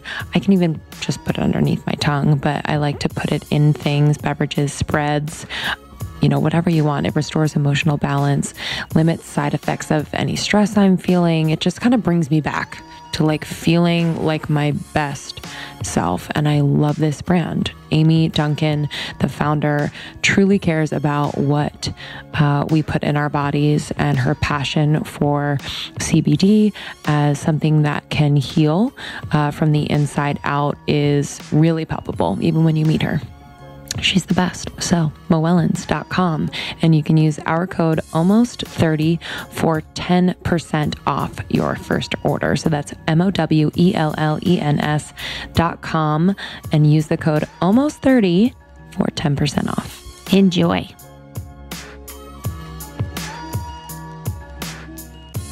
What do you do as energetic clearing practices, or how do you keep yourself clear and clean? For me, yeah, the beach. Yeah. I live near the beach. I love going to the beach. Today was going to be my beach day. But I came to downtown LA here to, be here with you guys. But I'll do that Saturday and Sunday. But the beach for me is my cleansing. Now, when it's not so much beach weather in the sense of jumping in the water, I still will go to the beach and I'll sit on the beach, and I'll just basically bring a blanket or, bring a hoodie and just watch the waves. But that's what's healing for me, is the ocean. Now, that's what works for me. I'm not saying that works for everybody, but, that works for me. And, getting back to that, no matter what we do in the planet, and by the way, there's a lot of us on this planet that are healers. It's just a lot of us don't realize it. There's a lot of teachers that are healers. And yes, I'm saying this. There are a lot of auto mechanics that are healers. They just really want to help you. They want to tell you the truth. And they want to make sure you're safe. And that's a form of healing too. There's just a lot of different professions out there, people doing the work, trying to help other people to heal. But getting back to others out there who are not mediums that also need to kind of recharge, I say, do what makes you feel good. I personally feel that Las Vegas is God's armpit of the world. It's so weird that you just said that. I was listening to a podcast with Shaman Durek, and he was literally saying the same thing. Oh, really? Where he had an experience there. They're like, get out of there. Mm-hmm. Yeah. Wow. So I kind of look at so it's negative. It's just for me, it's very, very low energy. I feel the same way. So the thing is I look at Las Vegas is God's armpit of the world. However, look at all the people from Middle America that flock there. They do all their drinking, they do all their eating, they do all their stuff, and they come back to their jobs and they're much more happier. So you know what? Las Vegas works for them. It doesn't work for me, but it works for them. And we cannot judge them. Yeah. That's where they're at. They need to be around the smoke, cigarettes. They need to be around the alcohol, the drinks. They need to be around all the lights. And then that makes them a better person going back to the jobs, the menial jobs that they might have, and they're charged up. For me, it's the beach. For other people, it's watching reality TV. We have to be honest with ourselves. Mm-hmm. What's real to us. Does that make sense? Yeah. But for me, I would not go to Las Vegas and be there. But other people, that's where they get their charge. And the reason why I'm bringing that through for all your listeners is be honest with yourself. What gives you your charge? And if it gets you your charge, it makes you a happier, better person that's going to sustain you for the next few months, do it. As long as it's not hurting yourself or hurting anybody else. Yeah. Yeah. A few more questions. Are spirits on the other side all knowing of everyone, if that makes sense, on in the physical world? Meaning, like, could my grandfather, know that something about Krista, or someone that doesn't even know me, like kind of have an all-knowing. Right, Does that make sense? Yes, it does. And in my experience doing the work that I have done, some people that have passed over who are quite in tuned and quite psychic, will come through in the sitting and not really give any future advice. Mm-hmm. And then I've seen like grandparents or brothers and sisters who are totally atheists or totally agnostics and say, oh my God, in 2 years, you're going to have a baby girl. And then in 3 years, you're going to get married and all these different things. And it's like, really? That's really strange. It's coming from my brother who didn't even believe in life after death, didn't even believe in God. He was agnostic and sometimes atheist. And he's the one bringing that information through. And we found out 2 to 3 years later that it did come true.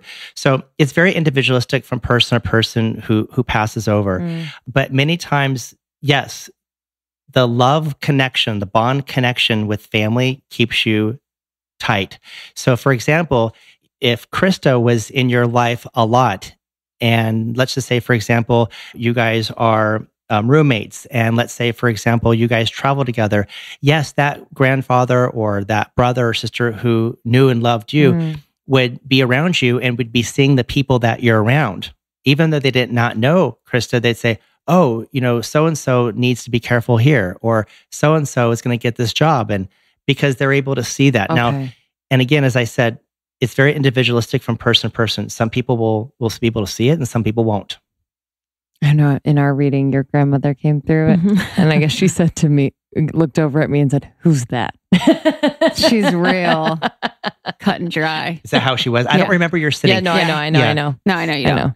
But yeah, she's really like stern, I guess. And she's like, who's that? Not very friendly. Yeah, she's not very friendly. Okay. Just very like. Just dry. Okay. Dry. Okay. So that was a validation. That was that you knew that was her personality. Mm-hmm. And a lot of times people think that, grandmothers are all very lovey-dovey, cookies and milk. And if that happened with you, that she wasn't, then that's a validation that's coming through. Oh, exactly. Yeah.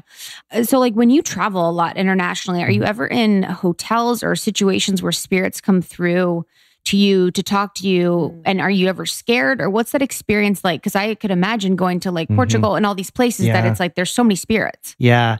Well, in the last 10 months, I've hit 8 countries on my book tour and doing different shows in Zurich and and in Italy, and oh gosh, and even back in just a few months ago, even in England, did a show there as well. But I love traveling the world, and with traveling the world and doing different shows with all these different people, the one common thread just keeps on coming up, that death does not discriminate.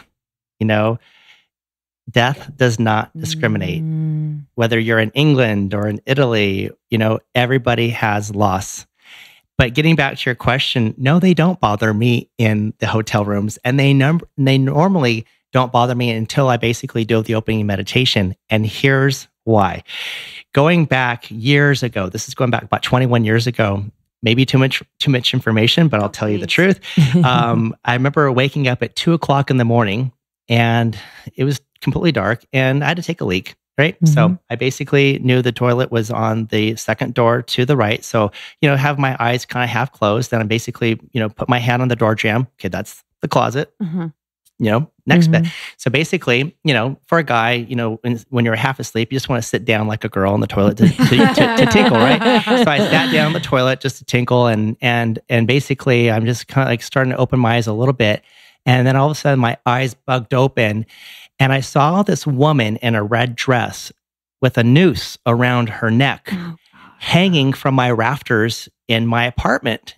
And it scared the hell out of me. It scared me so much that I half slid off that toilet where some of the urine kind of like sprinkled off to the left. Maybe too much information, but I'm such a perfectionist, and I'm like, great, now I got to clean up this urine because I fell off the toilet, right? So I was pissed. And I remember going to bed that night, and I said to Spirit, I will work for you, but don't ever do that again. I need my sleep. If you want me to work for you, I will work for you, but do it at office hours only. Wow. And I said that very stern because I was pissed. I really was, you guys, because I just felt that was an invasion of privacy. And especially, more importantly, invasion of privacy. Urinating on the toilet seat. But found out that next day, of course, I had 6 sittings. And the first one came in, the second one came in, the third one came in. Then I took my lunch. The fourth one came in. And the fifth one came in. And then I looked at the man, and I'm like, I'm getting just to myself, I'm getting kind of a feeling, did the meditation, and that same woman that was basically hanging from her, from a rope around her neck in my rafters was standing right behind him. And I basically gave this look like, oh, there you are, like this. Because he looked at me like, what was that look for? And I says, oh, well, I just want to let you know what I'm seeing. I didn't tell him about like last night. I basically said, listen, I said, I've been sensing, her for a few hours now. And I said, this is her. And I said, there's this noose around this woman's neck, and she's wearing a red dress. And he goes, that was my wife, and she hung herself 2 months ago, and red was her favorite color. So he was able to get that validation coming through. But getting back to your question, with all the hotels I go to, no, they haven't bothered me since, because obviously they want me to keep on working for them. Now, however, when I do go into some hotel rooms or homes, sometimes I'll have to walk out just to get some fresh air, and then I'll go back in, I'll sage it, just because the energy that's in there. That doesn't happen all that often, but at times it does. And I'll just get a piece of sage or an incense, and I'll just sage it. And it basically neutralizes the energy for me. So if there was a spirit there, would they leave with the sage, or like what would what would happen? Yeah, sage basically eliminates and eradicates all negative and all evil energy. Pure sage, so basically it's like vitamin C fighting a cold, sage is basically eradicating that. And so basically it neutralizes the energy. And so it just kind of clears the space. Okay. Good. Wow. And that's great for everybody. I think that everybody should sage their home at least once a month. And what you do is you keep all your windows open. You get a smudge stick of sage, and you go through the home. And the most important thing is always the intention, you guys. So you put that sage stick in your hand. It's not about just going do to do do to do. No, you put the sage stick in your hand, and you actually have one right here. Actually, which is really nice. So you put it in your left hand, and you basically light it. And you go counterclockwise, circle counterclockwise. If you circle counterclockwise, basically you're telling Spirit, I'm erasing any negativity. I'm erasing any hardships. I'm erasing any evil. And what I do is I go from corner to corner to corner of the home until I end up right back where I started. And then as I'm doing the circling counterclockwise, I just say a prayer and I say, God bless this room. God bless this house. Spirit bless this room. It doesn't matter if you say God, Spirit, Universe, Mother Mary. It's all the same. I say God. I'm old-fashioned because you want to bring in that pure energy of just eradicating that. And it's basically like, a lot of times people get their homes cleaned once or twice a month. This is just maintenance. Yeah. Maintenance for your home. It's really, really good to do. Wow. What is your belief about reincarnation? Right. Last question. Sure. I do believe in reincarnation. Unfortunately, I see that there's a lot of mediums that don't talk about it.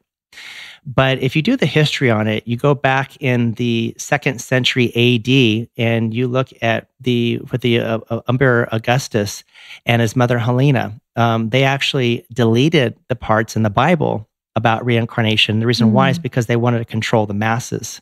So with that being said, I often wonder what else was deleted from the Bible. When I hear these different stories and I do this different research, I kind of feel that the Bible would have been like basically a bestseller, but then over the years, it's been chiseled down to being like a C- flick, unfortunately, and it just saying it in layman's terms. But getting back to reincarnation, we reincarnate in soul groups. And we reincarnate in soul groups in order to learn. So, for example, a lot of your audience is going to have their mouths drop open right now, their eyes bug out when I say this. But yes, you have picked your mother. Yes, you have picked your father. Yes, you have picked your sisters. Yes, you have picked your brothers. You have picked your coworkers. You have picked all these people in your little soul group to reincarnate with, to learn lessons. So, in this play, in this family, it's like a play that you're in. It's a long play, but you got to act it out. And you have to learn the different lessons, And I'll just be quite transparent and quite personal to share with you. I have one sister that I have her number in my phone contacts as the Antichrist. Seriously. I've definitely done that with my mom, like through my high school. And it's really funny because it's going back about 2 years ago. The phone was ringing and someone says, "Oh, your phone." I'm like, "Oh, look at it." And they says, "Oh my God, it's the Antichrist." I'm like, "Don't answer it. It's my sister, Teresa. Don't answer it. She's crazy. She's crazy." And, getting back on a reincarnation, getting back on a sincere note here, I have chosen this sister to be in my family. And what I'm having to learn is to send unconditional love and send some pure positive energy to her. And it's hard. It's very, very difficult. I'm a medium, but I'm not a saint. I'm human just like anybody else. And I'm in families just like anybody else. And it's really hard to send unconditional love to a person who is so Catholic that they're so hateful. But that's a lesson for me that I have to consistently send love. Do I understand her? I don't. Is she a good person? She is. It's just that she's very, very narrow-minded. And that just really bothers me. And so the reason I'm saying that in a very transparent way is if you guys out there in the audience, have a sibling or a parent, or whatever, say, what's the lesson I'm supposed to learn here? And if you say, what's the lesson I'm supposed to learn here? It won't be repeated next lifetime. That's what I keep asking with my mom. I'm like, What is it? I'm like, I want to get this over with. So what I would say with that, Krista, is say, God, show me the good. What's the good? Or Spirit, show me the good. Show me the good with my mom. Show me the good. What is it I'm supposed to learn? Help me learn the lessons I'm supposed to learn. Let me be open to the lessons I'm supposed to learn. And keep on saying that. And if you do, and you basically come neutral with it, then that won't be repeating in next lifetime. Wow. But a lot of us don't want to do it. Like, hell no. And then all of a sudden it keeps on repeating. It's kind of like I had a client about 2 years ago. There's these 3 men. She's young. She was only like about 45, 50 years of age. And these 3 men that are standing behind her. And I described each one. I got 2 of their names and all these validations that came through. At the very end, she goes, "Those were my 3 husbands." And so I'm like, oh, that's cool. I mean, right. I don't care. Yeah. I'm the most non-judgmental person because it's all about experiences here. So I'm like, okay, that's fine. And when she was writing her check and leaving, she was, let me tell you something. She said, my first husband was the love of my life, but he was killed in a car accident. And we were only married for 2 years. She goes, he taught me that I'm capable of falling in love. The second husband was an alcoholic. And she said, he was quite abusive. The third one was an alcoholic and he was quite abusive. She goes, I look back at that. She goes, if I would have learned the lessons from the first one, she goes, I would have married the third husband, which would have been the second alcoholic. You guys get that? Yes. So you have to basically, when you don't understand something, turn over to a higher power and say, show me the good. Help me learn the lesson. Love that. That's powerful. There was within our reading too. So I, my dad's mom, I'm very close to, and I've always been surprised because I've never had her come through ever. And I've always like wondered, I'm like, where is she? But I wonder, so you said maybe she's reincarnated. So that would mean that they are a different, is it the same soul and then in a different body and place? Mm-hmm. So for reincarnation, what it will be is when a person has a sitting with me, if that person comes through in the sitting, we know that they have not been reincarnated. If they're not there, it's a toss-up. It's a crapshoot. We don't know if they're reincarnated or just not there. And how I know that is going back with one of my clients. He actually is an attorney who's come to see me for the last 10 years. And he actually saw me month after month for 8 months. Wow. And on the 8th sitting, his mother who passed over kept on coming through. And quite honestly, I actually liked having a conversation more with her than my client because he was this like stuffy attorney and the woman was like so cool. It was really true. And so I'm like, okay, I'll just deal with this. And all of a sudden at the 8th sitting, I looked behind him and my eyes were going like this, bugging open. He goes, what's your problem? And I said, well, there's this African-American, because he was like white. He looked like Colonel Sanders. And I said, there's this African-American, I says, and she's dark. I mean, this woman was quite dark, hugging you, kissing you, and she's calling me an asshole for not bringing her in sooner. And then once I said that, it was the first time in the 8 sittings that a tear dropped down. And he goes, that was my fiance. I've been waiting for her to come in. Oh. So getting back to when I say she could have been reincarnated, that's a big could be. Because, the thing is that with my client, Ed, he came back in 8 times. I'm not encouraging everybody to go keep going back to a meeting time after time after time. But the reason I'm bringing that through is that it just shows that that woman was there because she was quite pissed that I wasn't seeing her. And when he wiped his tear, he goes, by the way, she likes you. And I says, how do you know? She just called me an asshole for not bringing her in. He goes, that was her favorite word for the people that she likes. Oh, wow. So the thing is that we never know. Yeah. We never know if that person's reincarnated or not. But I strongly believe that we reincarnate in soul groups. And when that last person, that soul group passes over, then we all change it up. So I don't know who is in each person's soul group. That's not my forte. So it could be like a great grandmother. It could be like a coworker. It could be a next door neighbor who's nice or a problem. It could be a nephew. It could be a niece. And then when that last person in that soul group passes over, you're all basically in a room in a way. And it's like, okay, you were my mother last time. I want to be the mother. You were my father last time. I want to be the son. Wow. Or you change it up.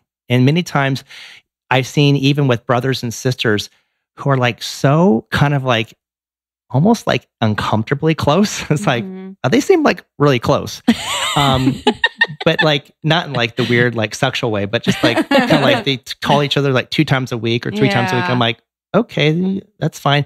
But you look at the bigger picture, they might have had other lifetimes together as husband and wife or mother and father. So they're changing it up. So they still have that connection. Wow. Does that make sense? Yes, So it does. you just never know. It's like why you like somebody and why you want to do something for somebody when other people are like, why are you doing that? Why are you calling your brother 3 days a week? Or your sister. So the best thing about the work that I do is as much as that we live in a judgmental world, try not to judge. And I'm telling you, it's hard for me not to sometimes judge when I'm not doing the work. When I am doing the work, everything comes through. Most open person and open-minded person you can see. But, listen, I'm a human like everybody else. And sometimes things don't make sense to me. And I'm like, you know what? We just have to trust a higher power. Yes. I always get kind of like a hit that I want to come see you. So this guy goes once a month for 8 months in a row. So do you just recommend like whenever you feel the pull? Yeah. Like it's just... Yeah, people ask that how often. I says, no sooner than and I never said that with him because he was one of my first clients. But I tell my clients no sooner than 2 or 3 months. And that person says, well, I really want to come back. And I says, listen, I want to make sure that you get your bang for your buck. And I want you to listen to this recording. I want you to listen to everything that's come through. Let things settle. Yeah. After 2 or 3 months, come back. You're more than welcome to come back. But really, for you to get your bang for your buck, I want you to listen to the recording or look at your notes that you have read or written while we did the sitting and really absorb it all. So then we can take it to another level on the next sitting. Yeah. Does that make sense? I think that's the key. Yeah. Because you always hear things in the recording that you didn't hear in the sitting.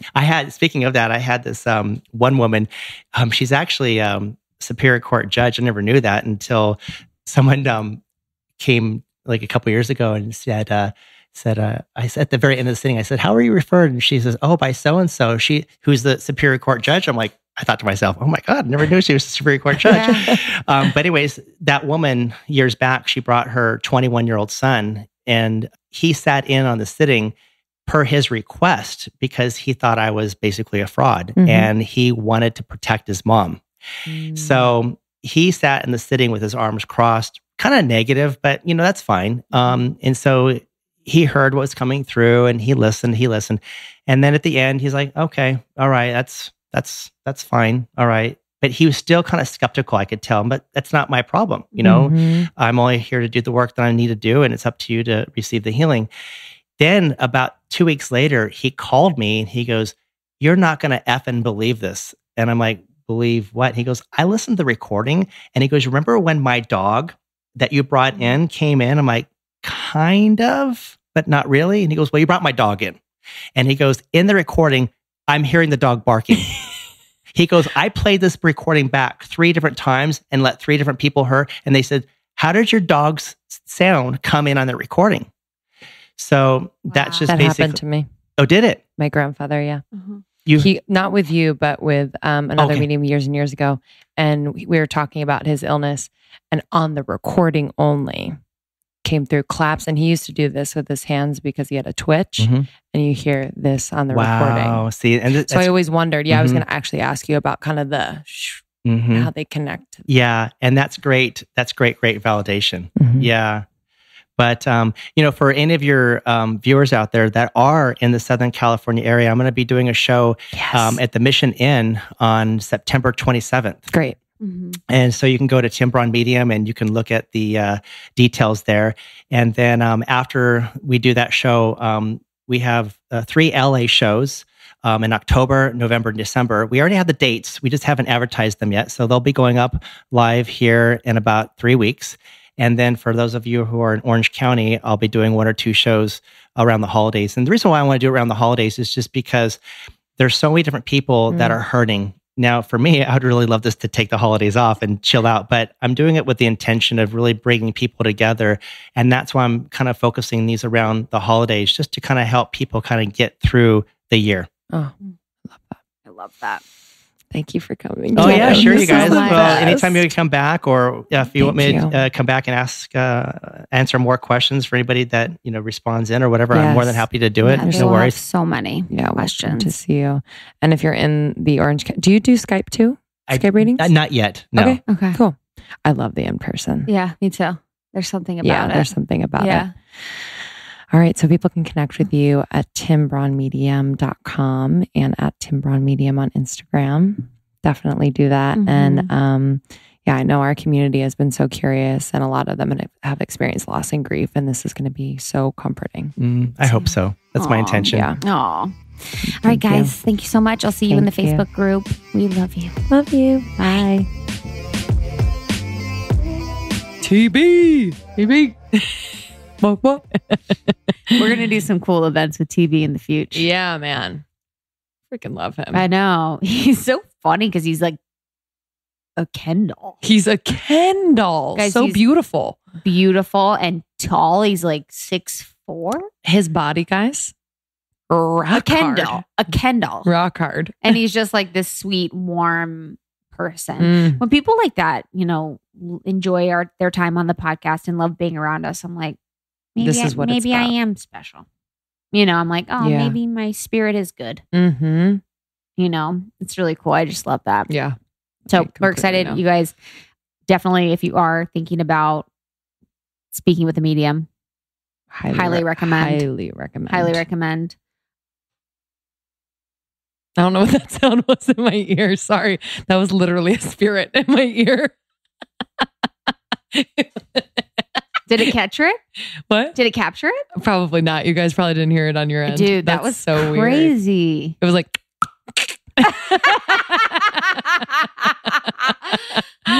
You're laughing because it was spot on. It was literally like you did it perfectly. It was like... Oh, God. Whoa, that was crazy. Wow. Anyway. Whenever that happens, I want more. Same. That's the problem is I want more. Like make a pop again. Yo. It's fun. It's fun to ask in advance. Like, I forget who we were talking to. Oh, maybe it was either Susie? maybe Natalie. And she's like, I'll ask in advance. Or maybe it was Brie. I like that. Where they ask in advance, like if it's like maybe an hour from now, you need like as simple as a parking space, like spirit guides or, family members, loved ones that have passed. Like I'd love a parking space right out front. And it's like an hour in advance so they can kind of like work a little bit. I like that. I'm always and late. It's fun. I like that. I know I'm always late too, but it's fun to like kind of think about it. I want more magic stuff. So I like keep saying I want more magic. Like I want more like crazy shit. So then I think you'll see it. If you're kind of looking for it, you'll see it. Totally. Yeah. Totally. My dream have been, I think I don't know what's happening in my dreams where I'm like going back and kind of protecting myself. Oh. So this one was like, I started to become possessed in my dream. Oh. And I started to turn white and I turned into like a pile of ash. And Justin was looking at me and I knew that I wasn't all the way gone. I'm like, oh, I still can be saved. And then we went outside of the house. We were in a haunted house, of course. I'm always in a haunted house. And we're outside of the house. And then I went back into the haunted house and I started calling on all these angels. And each time I called on the angels, there was like a spotlight that flashed until it created like one big light from the angels. And everything was like all good. Isn't that so crazy? Cool. I was like, Uriel. I was like, Metatron. It's like all these people. And I like called it was crazy. Cool. It was crazy. Yeah. That's so interesting. I know. I had a dream too. You were in it. I forget. We're talking about someone named Butch. It was like something Butch. I wish I would have remembered it because it's so funny. We had Buck recently. Why did we have that name? Who's Buck? Remember? I don't know. No, it was Buck in my dream. Oh, it was? Did I tell you about that?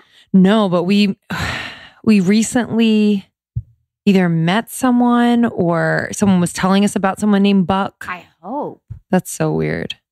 I know who you're talking about, and I'm trying to figure out who. Yeah. That's so weird. Yeah, they're like, Buck. I'm going to think of it. Yeah, I feel like it was on our travels to Portland or... I feel like that too. This is a really good outro. Yeah. I'm sorry, guys. You were like, sometimes we forget you're listening. Yeah, literally. I know you wanted it to be over, but... well, thanks for listening. For listening. We'll think about Buck. And we'll see you in Vancouver. Vancouver. So Vancouver, we have 2 dates. So check out almost30podcast.com/tour to come see us in Vancouver. And last minute, LA, the 24th. Yeah. So that's happening next week. Yep. That'll be awesome. And then we're going to be taking a little break, working on some exciting things for 2019 for y'all. And there are bomb episodes. Oh, man. I mean, the next couple months, you guys are hot fire flames. Hot fire flames. It's kind of, it's. I think about it, I'm like, oh, so this is it. This is best. Yeah, this is the best. Dude. And then it just keeps getting better. Getting better and better. Sorry. I just see some of the people and I'm like, dude, it's well-rounded. We're so it's lucky, good. man. So we appreciate, feedback lucky. that you guys have given us on topics and people to have on. We obviously take that very seriously. So you are the reason why our episodes are hot fire flames right now. So thank you.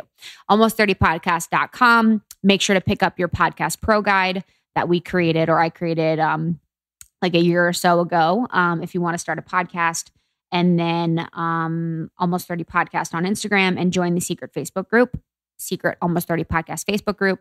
And then there are subgroups for your city. So make sure to check out subgroups in your city. Girls are meeting up all over at workout classes, brunch, going on walks, going on hikes. So you can meet your new potential best friends by joining those groups. It's the coolest thing. The best. All right, guys. Have a great rest of your week. We love you. And we'll see you next time. Peace, love, crabs. Yeah.